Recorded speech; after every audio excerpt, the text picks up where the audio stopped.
we recite the translation of the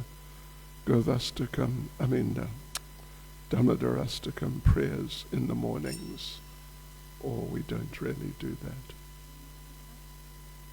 I know we can do.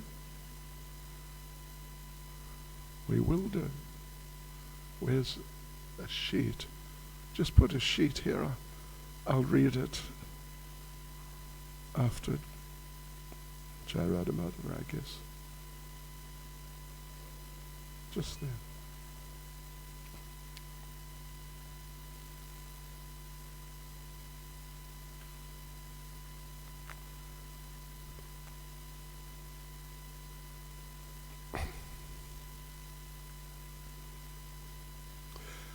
Jai Radha Madhava Kunja Bihare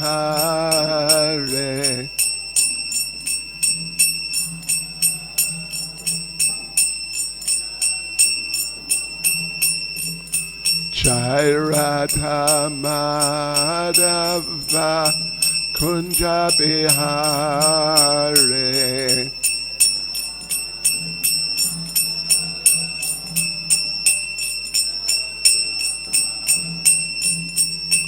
Gopi Jana Pallava Giribaradhare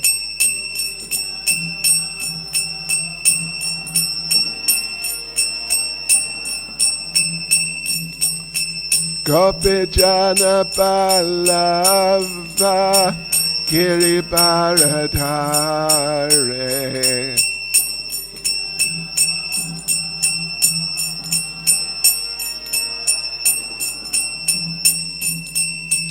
Yashodanandana Raja Janaranjana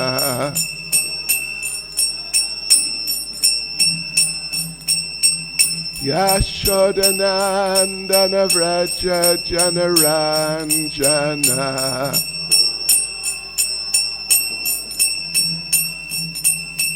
Yamuna Tira Vanachare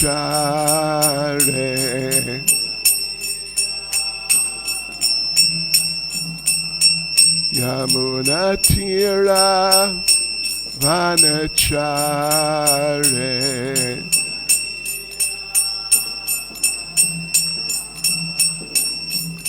Jai Radha Madhava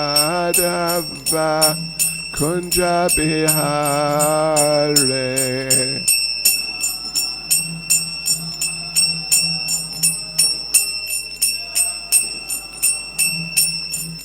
Jai Radha Madhava Kunja Bihare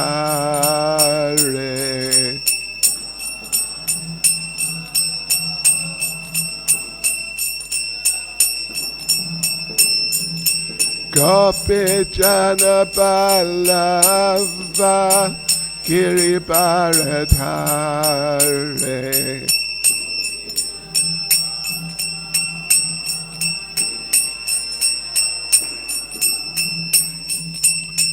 Gopi Jana Pallava Giribaradhare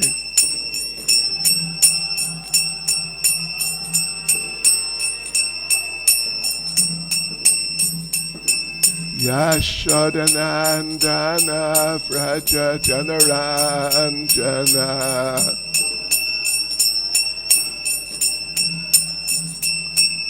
Yashodanandana Vraja Janaranjana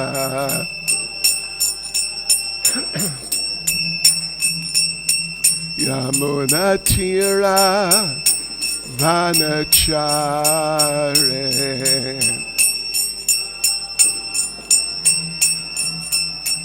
Yamuna Tira Vanachare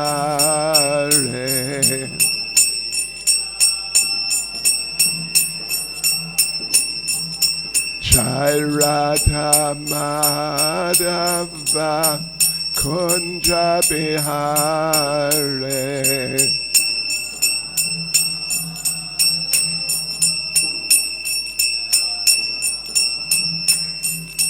Jai Radha Madhava Kunja Bihare.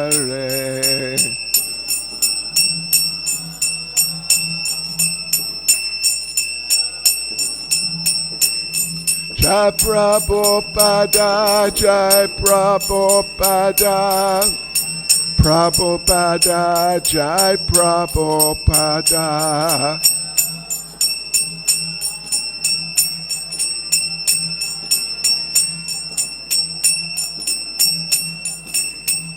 Jai Prabhupada, Jai Prabhupada, Prabhupada, Jai Prabhupada.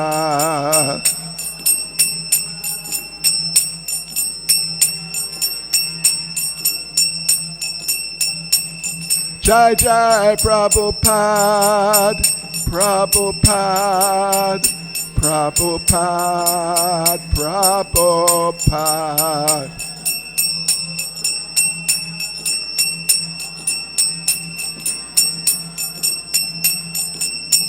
Jai Jai Prabhupada, Prabhupada, Prabhupada, Prabhupada.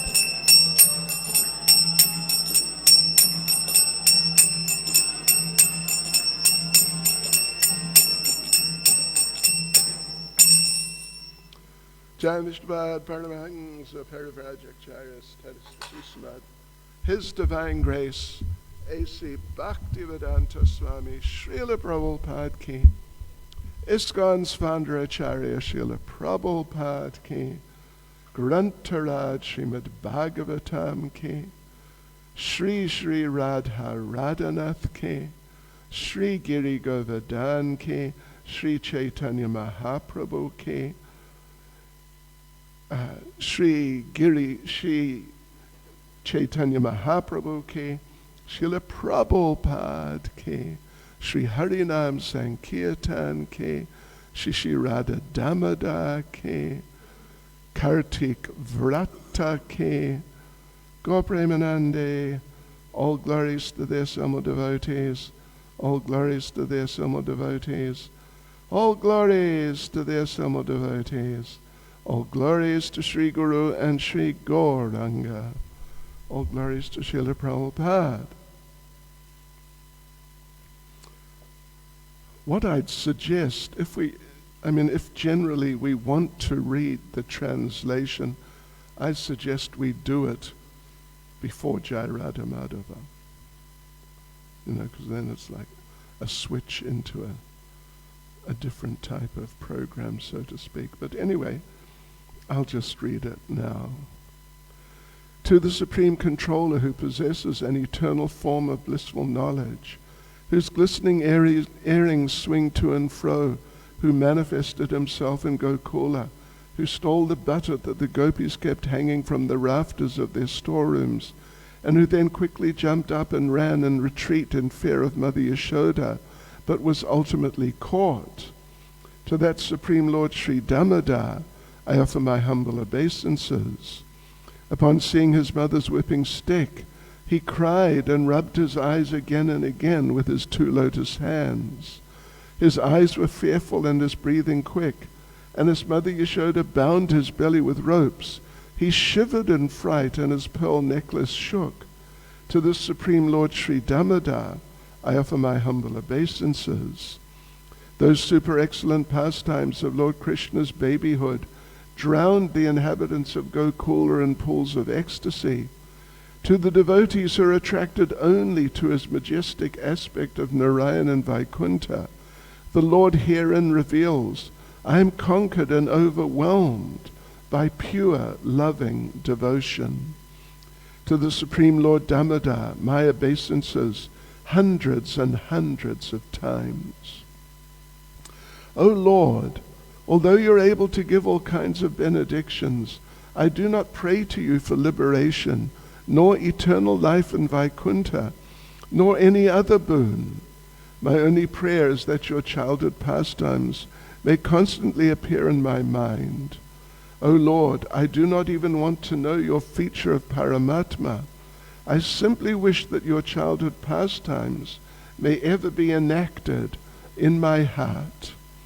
O Lord, the cheeks of your blackish lotus face, which is encircled by locks of curling hair, have become reddened like bimba fruits due to Mother Yashoda's kisses. What more can I describe than this? Millions of opulences are of no use to me, but may this vision constantly remain in my mind. O unlimited Vishnu, O Master, O Lord, be pleased upon me. I'm drowning in an ocean of sorrow, and am almost like a dead man. Please shower the rain of mercy on me, uplift me, and protect me with your nectarian vision. O Lord Damodar, in your form as a baby, Mother Yashoda bound you to a grinding stone with a rope for tying cows. You then freed the sons of Kuvera, Manigriva and Nalakuvara, who were cursed to stand as trees, and you gave them the chance to become your devotees. Please bless me in the same way. I have no desire for liberation into your effulgence. O Lord, the entire universe was created by Lord Brahma, who was born from your abdomen, which was bound with a rope by Mother Yashoda. To this rope I offer my humble obeisances. I offer my obeisances to your most beloved Srimati Radharani and to your unlimited pastimes. Shri Shri Radha Damodar Ki, Shri Shri Yashoda Damodar Ki. Well, of course, one point we note is that this is all about Mother Yashoda and Krishna as Damodar. It's not about Radharani and Krishna as Damodar exactly. So, I have an idea, something I could do right now perhaps, is just read to you, it's not long at all, just a little excerpt from Srila Jiva Goswami, as I recall, in which he explains the pastime of Radha Damodar. Just a sec. Right. So, here we go. Devotees. Yes. So, question. Our observance during the month of Damodar is of Mother Yashoda binding Krishna. Is there a Leela of Radha binding Krishna? And here, well, the answer is yes. In fact, within the Radha Damodar temple in Vrindavan, they tie a golden rope from Radha's waist to Krishna's stomach during Kartik. So here's the reference from Srila Jiva Goswami, from Priti Sandarbha, Anuchhed 367. So he says, in Srimad Bhagavatam 10:32-6 is described another kind of gopi, a gopi who thinks Krishna is mine. This gopi is also situated in the midst of the gopis. Her position is very rare and exalted. She has a special kind of love for Lord Krishna, thinking Krishna is my property. She stares at him with frowning glances and enjoys other similar pastimes with him. This particular gopi is Sri Radha. Her exalted position is described in these words describing the month of Kartik in the Vraja Ratnakara Drita part of the Bhavishya Purana. So this is all, basically, Jiva Swami speaking or quoting. So he quotes two verses. I'll just read the translations. That evening, Lord Krishna went to Radha's home. Angry, she bound his waist with her own sash.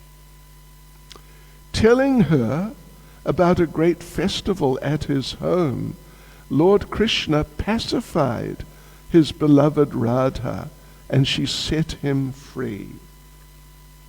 So Srila Jiva Goswami gives an explanation in his Radha Krishnarchana Dipika, verses 119 to 127.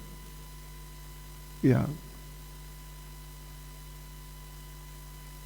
Okay, I won't read. It's a whole lot of Sanskrit verses. I'll just read the translation. In Goloka Vrindavan, Lord Krishna eternally assumes a youthful form.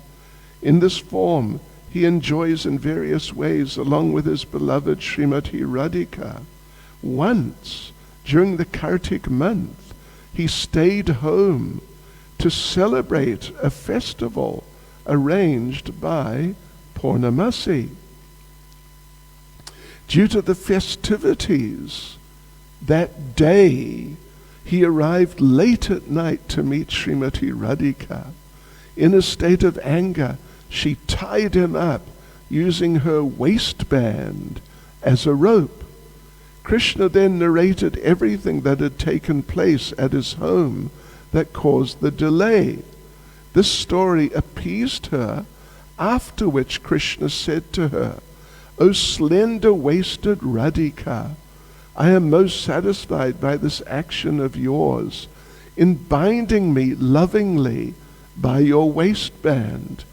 O beautiful lady, this name of mine, Damodar, has now become dearer to me. In this world of mine, no other name is as dear to me as this name. By chanting this name, one will always have children and will attain all perfection along with the rarest forms of devotional service. One will also be able to stay eternally in my abode by chanting these names.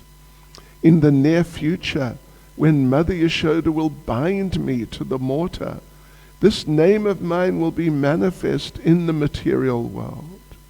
In this month of Kartik, one who worships me with you, according to the rules of the scriptures, will attain the fulfillment of all desires. Hare Krishna. Srila Prabhupada ki jai. Shri Shri Radha Damodar ki jai. So this Radha Damodar pastime happened before the Yashoda Damodar pastime happened, which is really the main pastime which is being described in the Damodarastakam. Anyway, I just thought for interest we would inform you all of that. So, devotees, Srimad Bhagavatam, Canto 4, Chapter 20, Lord Vishnu's appearance in the sacrificial arena of Maharaj Prithu. Verse 27. 27? Correct? I assume so. Atabhaje Twakila Purushottamam Gunalayam Padma Kareva Lalasa Api Avayor Eka Pati spridho kalir na syat krita twach charanaika tanayo atabaje twakila purushotamam gunalayam padma kareva lalasa apyavayor eka patispridho kalir nasyat krita twach charanaika tanayo atabaje twakila purushotamam gunalayam padma kareva lalasa apyavayor eka patispridho kalir nasyat krita twach charanaika tanayo atabaje twakila purushotamam gunalayam padma kareva lalasa apyavayor eka patispridho kalir nasyat krita twach charanaika tanayo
Mataji's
Let me just mention, as I've done before, one little Sanskrit grammatical point is that in the third line, the way the words have been separated in the transliteration it looks like api and avayor are quite separate. But if you read the actual Sanskrit, and I don't know how many of you can do that, or Hindi, if you can just read Hindi, you'll see that it's actually up ya. Whereas, for example, in the first line, twakila, the E is there, like it's a short I. But this is ya,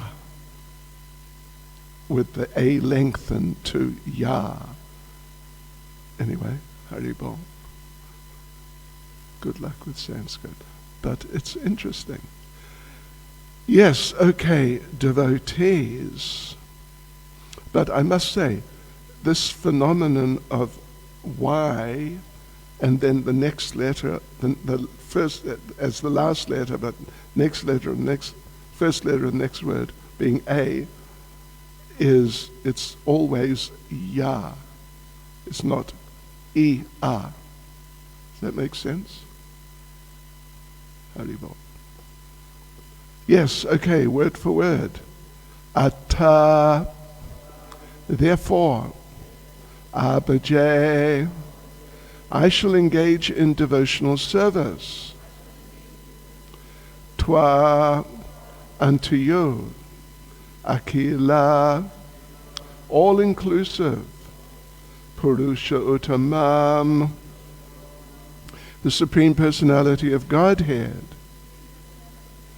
Guna Alayam, the reservoir of all transcendental qualities. Padmakara, the goddess of fortune, who carries a lotus flower in her hand. Eva, like.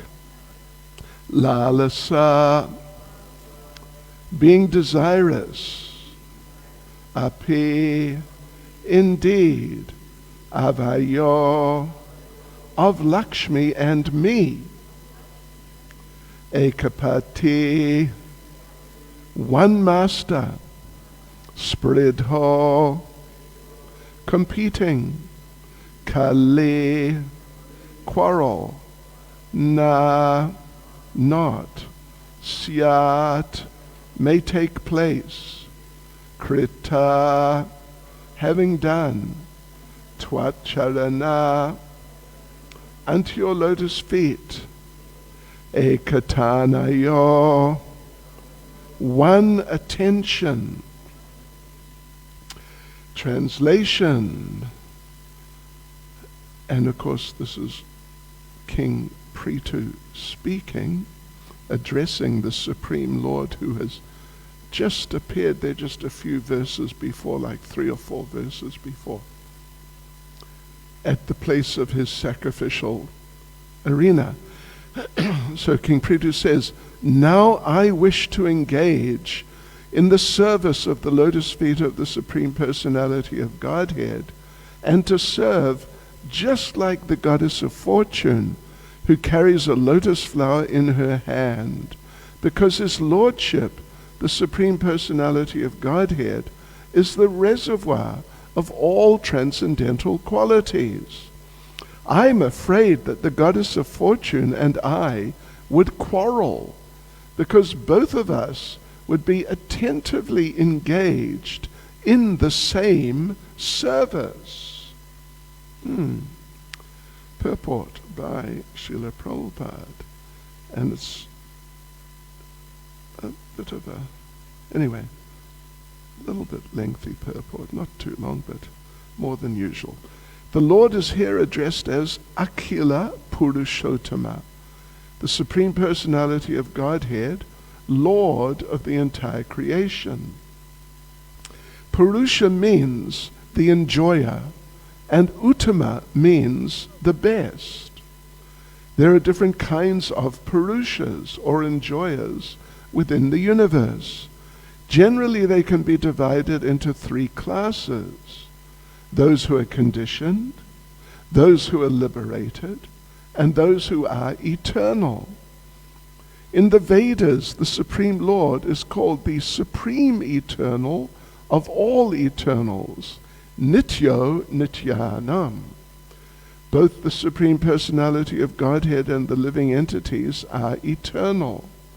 The Supreme Eternals are the Vishnu Tattva, or Lord Vishnu and his expansions. So Nitya refers to the personality of Godhead, beginning from Krishna to Mahavishnu, Narayan, and other expansions of Lord Krishna.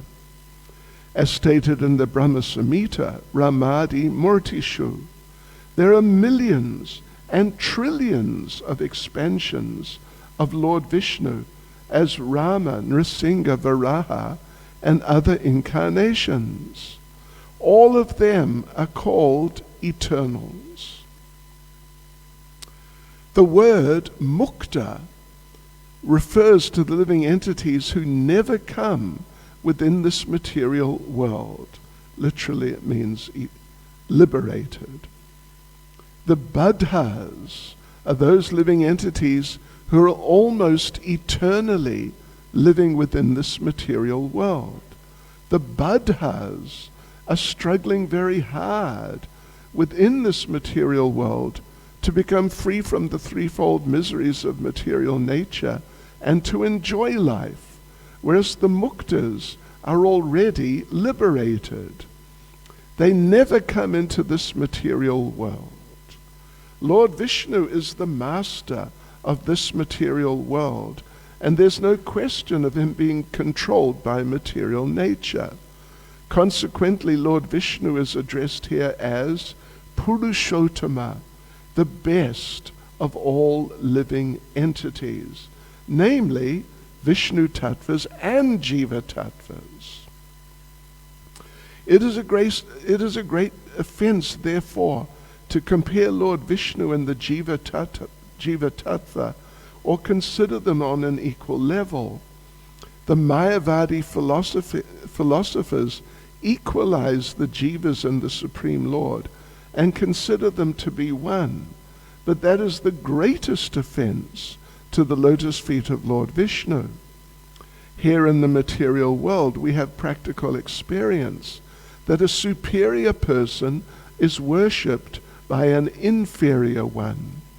Similarly, Purushottama, the greatest, the Supreme Personality of Godhead, Krishna, or Lord Vishnu, is always worshipped by others. Prithu Maharaj therefore decided to engage in the service of the lotus feet of the Lord. Prithu Maharaj is considered to be an incarnation of Lord Vishnu, but he is called a Shaktyavesh incarnation. Another significant word in this verse is Gunalayam, which refers to Vishnu as the reservoir of all transcendental qualities. The Mayavadi philosophers take the absolute truth to be nirguna, without qualities, in accordance with the impersonalistic view. But actually, the Lord is the reservoir of all good qualities. One of the most important qualities of the Lord is his inclination to his devotees, for which he is called Bhaktivatsala. The devotees are always very much inclined to render service unto the lotus feet of the Lord, and the Lord is also very much inclined to accept loving service from his devotees. In that exchange of service, there are many transcendental transactions which are called transcendental qualitative activities. Some of the transcendental qualities of the Lord are that he is omniscient, omnipresent, all-pervasive, all-powerful, the cause of all causes, the absolute truth, the reservoir of all pleasures, the reservoir of all knowledge, the all-auspicious, and so on. Prithu Maharaj desired to serve the Lord with the goddess of fortune, but this desire does not mean that he was situated on the platform of Madhurya Rasa. The goddess of fortune is engaged in the service of the Lord in the rasa of Madhurya, conjugal love. Although her position is on the chest of the Lord, the goddess of fortune, in her position as a devotee, takes pleasure in serving the lotus feet of the Lord. Prithu Maharaj was thinking only of the lotus feet of the Lord because he is on the platform of Dasya Rasa, or servitorship of the Lord. From the next verse, we learn that Prithu Maharaj was thinking of the goddess of fortune as the universal mother, Jagan Mata. Consequently, there was no question of his competing with her on the platform of Madhurya Rasa. Nonetheless, he feared that she might take offense at his engaging in the service of the Lord. This suggests that in the absolute world there is sometimes competition between servitors in the service of the Lord, but such competition is without malice. In the Vaikuntha worlds, if a devotee excels in the service of the Lord, others do not become envious of his excellent service, but rather aspire to come to the platform of that service. We will read the verse again. Atabaje twakila purushotamam gunalayam padma kareva lalasa apyavayor eka patisprito kalir nasyatkrita twach charanaika tanayo.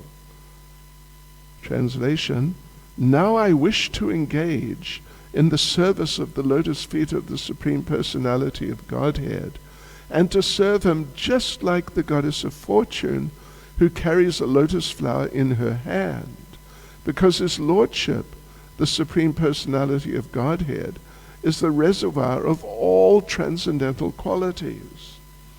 I'm afraid that the goddess of fortune and I would quarrel, because both of us would be attentively engaged in the same service.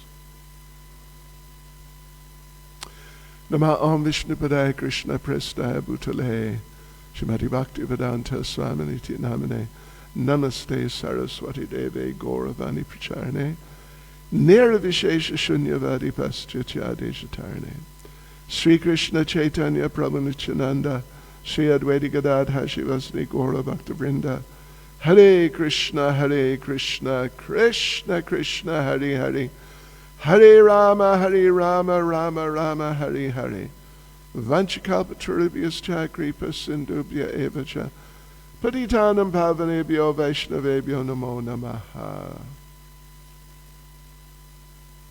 Hare Krishna. Yes, there's a number of interesting points here. First, Prabhupada explains about the different meanings of the word Purusha. That classically, you could say classically, Purusha means the enjoyer, and Uttama means the best. So Purushottama is Purusha Uttama actually, but when a Sanskrit word ends in A, and the next word, like Uttama, begins with U, Purusha Uttama, then the A and the U become one single O, and the two words become one, Purushottama. So this word Purushottama is a word that we've come across many times in Prabhupada's books, so many times. It's a very commonly used, regularly used term for Lord Krishna himself, ultimately. Even Prabhupada makes that point here, that really the Purusha is Krishna, but you can say it, the term can also apply to Lord Vishnu and so many other millions and trillions of expansions Yes. So, yes, but otherwise, ideally, Krishna is the actual Purushottama, the Purusha Uttama, because Uttama means the best, the very best. Not just a good one, but the very best of the Purushas. And ultimately, that's Krishna. Yes. Right. So there are three different sort of applications of the term Purusha within the universe in the sense of enjoyers. Three classes, Prabhupada says: the conditioned souls, the liberated souls, and those who are eternal. And of course, Lord Krishna, the Supreme Personality of Godhead, is the supreme eternal amongst all eternals. We're also eternals. It's not that we're less eternal than Lord Krishna. But it's just that we're very small eternals, but actually we're not less eternal. We may have less qualities. We do have less qualities. But this one of eternality, we actually share with the Lord. And you may have heard there's a conversation in which Srila Prabhupada is asked by a devotee that if Krishna wanted to, could he destroy a jiva soul who is otherwise eternal? I mean, normally understood to be eternal. Could Krishna do that if somehow or other he felt he wanted to? And Srila Prabhupada answers, yes, he could do that. But then Prabhupada says, but he will not do that. He does not and he will not do that. Yes, so, and Prabhupada then refers to another famous verse, it's Svedashvata Upanishad, Nityo Nityanam, Chaitanas Chaitananam, Eko Bahunam Yo Vedadati Kaman. A fairly famous verse, I'm sure we've heard it quite a number of times. Nityo means one category of eternal living entities, and Nityanam means another category which has many members. Nityo is a transformation of the word Nityaha. Nityaha is the single person, what's the term? Nominative case. I don't know if you remember grammar from school. Nominative, accusative, vocative. You remember these things? Genitive, ablative. You remember these? Nominative means a man. That's nominative. But accusative means that he is a man. Sort of like that. Yeah. Vocative is, oh, sir, oh, gentleman, addressing a man. So Nityo is referring to an individual, one eternal being. And Nityanam is a plural form, many living, eternal living entities. Yes, so anyway, there are these three categories, and it's just interesting that this term Purusha has been adopted in Hindi. Those of you who understand Hindi, I mean, I know you understand, you probably understand to some degree, and you understand. And anyway, yeah. Purusha has been adopted as the word for man, like male. So, like in my little slideshow about the 7 old deities, famous old deities of Vrindavan. In the case of Radha Govinda, we go to the Radha Govinda temple in Jaipur, where the original Radha Govinda are, and there they have, and it's a big temple, big open temple, extremely popular, and they have 2 signs. One side, when you're facing the altar, it's the left side, is for the men, and when you're facing the altar, the right side is for the ladies. And the sign for the men is Purusha, or Purush, they would say, but in Sanskrit, Purusha. Yes. And the sign for the ladies on the other side, on this side, is Mahila. That's the term they use for ladies. And funny little thing that I noticed. We went to Kedarnath. What an adventure. But we went to Caitanya some weeks ago by helicopter, and as we were there, we, would you believe, used the public toilet facilities, Haribol. And the sign said Purusha and Mahila. Yes, for the toilets.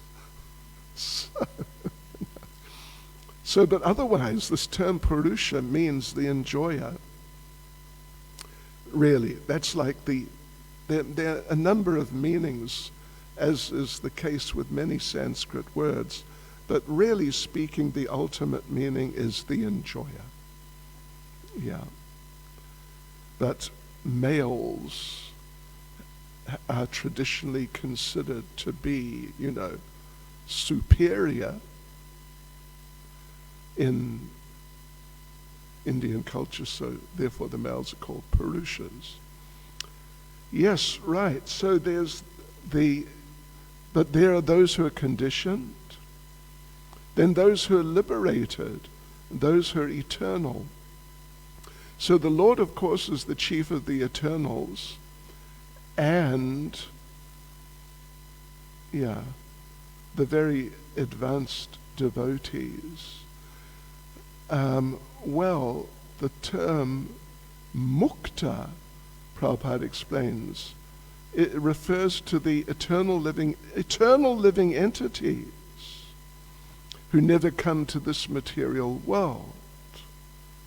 Yes.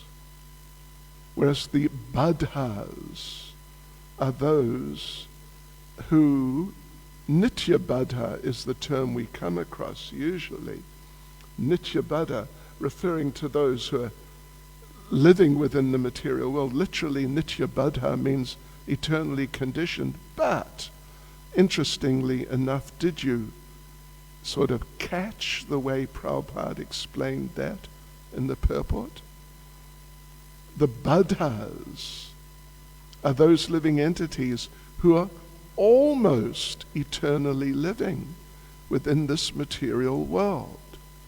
Isn't that interesting? Almost. Yeah, anyway, we're not going to get into that sort of subject, but it's just interesting. Almost eternally living. They're actually referred to as nitya badha, as we mentioned, which very literally means eternally conditioned. But just as the males in sort of Hindi culture, current day North Indian culture, males are referred to as Purushas, even on the public toilets, then it's, it doesn't really mean that they are the enjoyers, whereas the other category, the Mahilas, they're not enjoyers. If you analyze the characters of the men and the ladies, you'll find they're all in the moods of being enjoyers. And it's not just that the men have a mood of enjoying and the ladies have no mood of enjoying. Am I right? I think so. The ladies have plenty of mood of enjoying. So they can also be referred to as Purusha in the sort of classical sense, but in a colloquial sort of social application of the term, it's applied to men. So similarly with Nitya-baddha, if you just take it face value, it means eternally conditioned. But really the fact is, at least as Prabhupada's explaining here, almost eternally living means not actually eternally living, but for a long time. And you might think, wow, it's so long, it's eternal. But actually it's not really, it's just almost eternally. And of course they're struggling. They're struggling to do two things. They're struggling to escape the miseries in different ways. Escape the miseries like the miseries of disease and other like physical ailments. The whole field of medicine is there, as we know very well. And what's it for? It's for escaping when disease attacks or some damage is done to the body. Then the whole medical science and all the practitioners of it, it's all there so you can escape the misery or try your level best. That's the whole idea. And because the conditioned souls are so dedicated to avoiding the miseries, I mean, as well as enjoying the whatever pleasures there are, but we're just looking at the miseries right now, because the conditioned souls are so determined by any means to escape miseries when they attack or avoid them coming, if they haven't attacked us yet. Therefore, the doctors are amongst the most highly paid of the professions, along with people who can help you make more money. Yeah, those people. They're also very highly paid.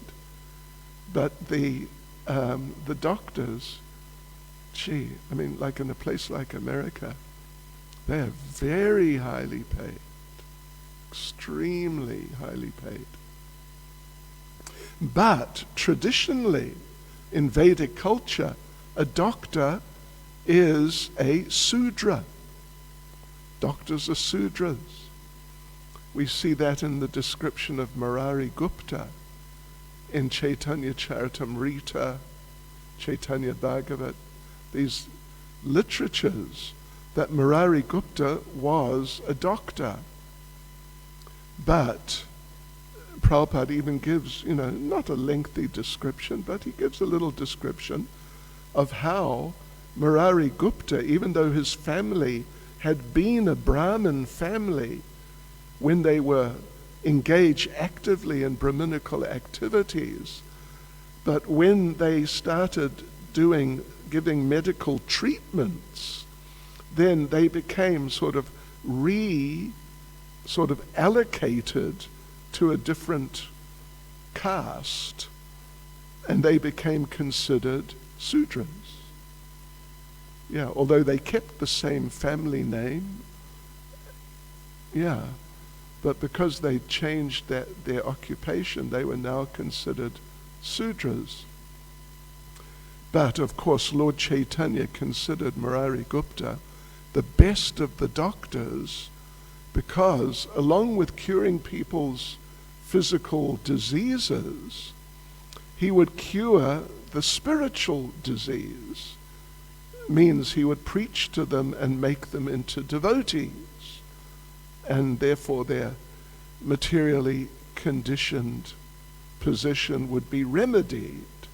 So Lord Caitanya referred to him as the best of the physicians. Yes, right. So Srila Prabhupada sort of goes into it in different ways in the purport.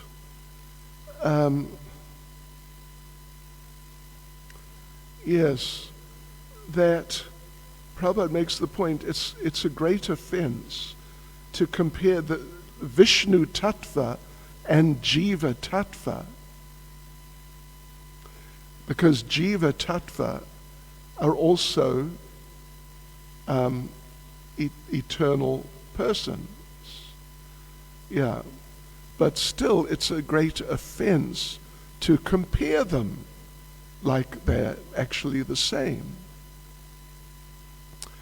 And of course, that is the great disease of the impersonalists, and particularly the Mayavadis, but just the whole school of people called the impersonalists, that they regard the living entities to be equal to the Lord, or to be not different from the Lord.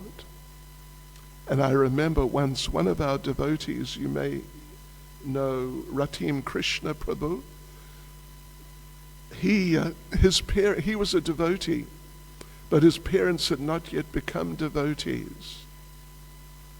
In fact, they were the heads in Chatsworth of a certain religious organization, Hindu religious organization, the name of the head of which we will not mention, but very popular and considered to have magical powers. They were the heads of that institution for Chatsworth, but now they're becoming convinced, because at least Ratim, and I think his brother also, they had become devotees. But they weren't sure. So they gave Ratim Krishna Prabhu a book written by that certain person, and said, please give it to me and let me read it, and I must explain what is the difference now between what this gentleman says in his book and what's there in Prabhupada's books, and what Krishna says in Bhagavad Gita, etc. And I remember he gave it to me at a university program at the University of Natal, and I was just arriving for a program, and he came and explained this, gave me the book, and I just opened the book right there. And what I read was, this gentleman had said that actually we are all God, but we have simply forgotten. Now what we need to do is remember. And once we remember, then again we will take our sort of rightful positions as God. And Prabhupada gives this as a classic example of the wrong arguments made by the Mayavadis and the impersonalists in general, but particularly the Mayavadis. Yeah. And I had an interesting experience in Kedarnath. Well, actually just after we left Kedarnath, I have in fact put together, we went to Badrinath and Kedarnath, and I have just yesterday, I have more or less completed putting together a slideshow, digital slideshow of photos from the two places. It's very interesting. I may show it next week sometime when we get our screen. So there in Kedarnath is the samadhi of Shankaracharya. Yes, it's his samadhi. He is said to have passed away in Kedarnath at the lotus feet of Kedarnath, who's a Shiva, a kind of unusual type of Shiva linga, said to be the highest of all the Shiva.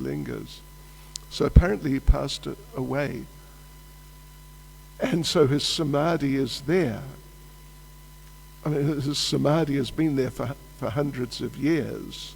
You know, unfortunately, there was, I don't know if you heard about it or read about it, there was massive, incredible flooding and devastation in Caitanya in 2013. And when we were there, one government man, friendly fellow, told us that the official sort of death toll was about 10,000 from this little place, Caitanya. I mean, it's not a big place at all. Yeah, but he said, actually the death toll was more like 50,000 because, you know, the place is packed out. And suddenly this devastation just appeared like within seconds or a minute or two. But anyway, so Shankaracharya's samadhi got washed away. The old one just got washed away along with just about every other building there except the temple. So now they've built a new samadhi for their beloved, worshipable Shankaracharya. But I was looking on the internet yesterday for photos of the samadhi, and I found a few. And one of them, would you believe, I mean, I couldn't believe it. It's amazing. Because, you know, Caitanya is right up in the mountains, I mean the Himalayas. It's at something like 14,000 feet, 4,000 meters. And it snows there. It really snows there. Yeah. So poor old Shankaracharya, his deity, is in the open. There's no roof over the top. It's just this whole open thing which they constructed in the last few years and which was opened by Mr. Modi himself. And there was a photo there of the deity of Shankaracharya with all he's wearing is a dhoti and he has a cloth over his head. And the chest and everything is just totally exposed. But he's sitting there with snow all over him. And I thought, just shows, you know, this is impersonalism. This person you consider to be the most worshipable, the greatest authority, stick him outside in the winter when it gets down to like minus 20 or so. Anyway, yes, just see what impersonalism does to people. Yeah. So anyway, last point, if I may. We have gone a bit over time. Is that okay? Can I make a last point? Okay, they say it's okay, so I'll do it. Last point is this really very interesting little point right at the end of the verse where Maharaj Prithu says, you know, I want to serve, what does he say, exactly like. Yes, I want to engage in the service of the lotus feet of the Lord and to serve just like the goddess of fortune. But I'm afraid that we are going to quarrel because we'll be sort of competing. He only has so many feet, at least in that form, and we both want to serve his lotus feet. But how can we both do it? It's really a service for one person alone. And so Prabhupada raises the point that the fact that Maharaj Prithu has said like that, I want to serve just like the goddess of fortune, does this indicate that he's in Madhurya Rasa? Because she definitely is. She's in Madhurya Rasa. So what does that say about Prithu Maharaj? Well, the thing is that serving the lotus feet is not exactly like, what is expected in terms of service in Madhurya Rasa. It's more like Dasya Rasa. just a simple serving activity. But the thing is, Prabhupada doesn't exactly mention here, but elsewhere he certainly does, that as you go higher in the rasas, the higher rasas include all the qualities of the lower rasas, which they are higher than. So therefore, Madhurya Rasa also includes Dasya Rasa. And there's nothing wrong with devotees in Madhurya Rasa doing services which would typically be considered like just in the mood of servitude. So he wants to serve the lotus feet, which is what Lakshmi Devi is to a large degree engaged in, very large degree actually, in serving his lotus feet, the Lord's lotus feet. So for her to do that is not a contradiction, that this is not Madhurya Rasa, you should be embracing him, something like that. But it's not a contradiction, because Madhurya Rasa includes doing things like massaging the feet and so on. And doing that massaging the feet is, for someone in Dasya Ras, just a very, like regular type of service that they would do and they'd be attracted to doing. Yes, so maybe they would quarrel together. But Prabhupada makes the point that it's unlikely they would quarrel together, because on the transcendental platform, sometimes there's some competition. Who will meet with Krishna? And there's so many gopis who'd like to meet with Krishna. But then one gopi has not met with Krishna for a long time, and the others know that. And instead of trying to just push their way in front of that gopi, they'll all say, no, let her be with Krishna. Yes, they have that mood, that sort of mood. Prabhupada says, there's no malice. That in the Vaikuntha worlds, if the devotee excels, does something better than anybody else in service to the Lord, the others don't become envious, but they rather aspire, let me also do such wonderful service. Or like in that case we just mentioned, that, we get the opportunity to meet with Krishna in a conjugal way, but she doesn't. So let her. And even Srimati Radharani in such a case may say that she's actually better than us. She has many very nice qualities which we don't have. So let her meet with Krishna. Hare Krishna.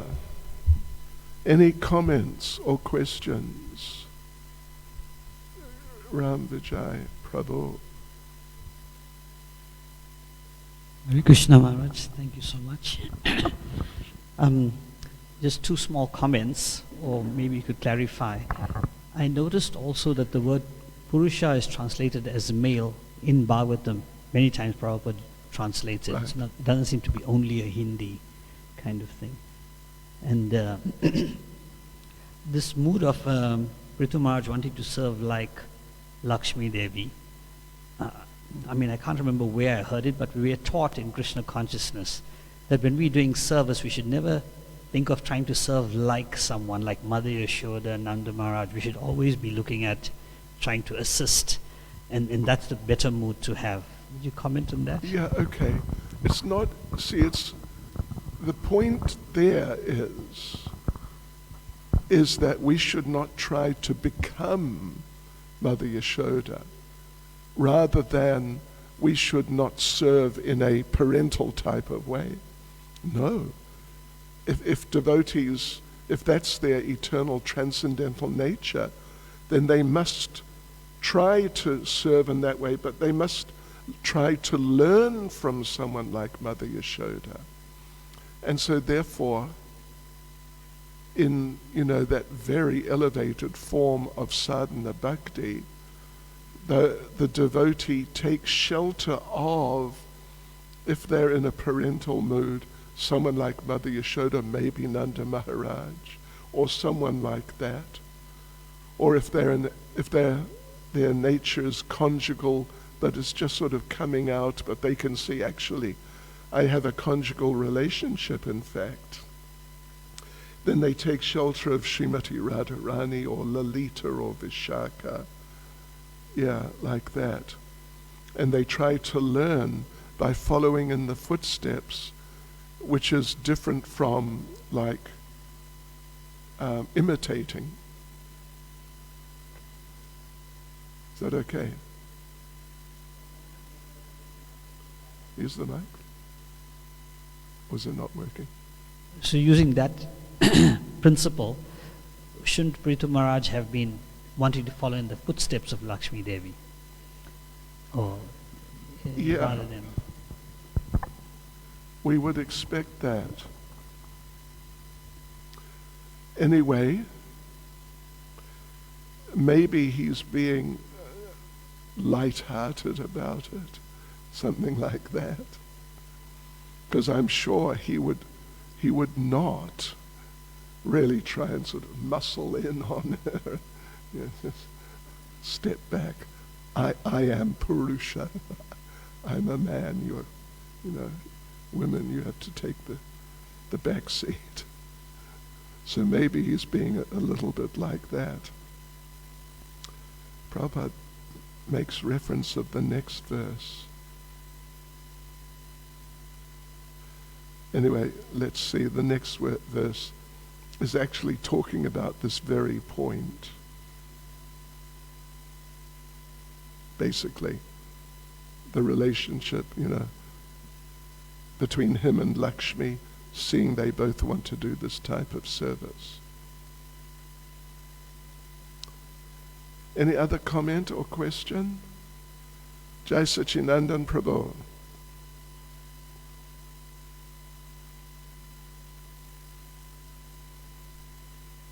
Hare Krishna.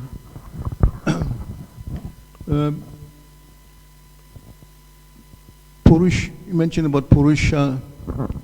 In Bhagavad Gita also, in the 13th chapter, the nature and joy and consciousness. Which chapter?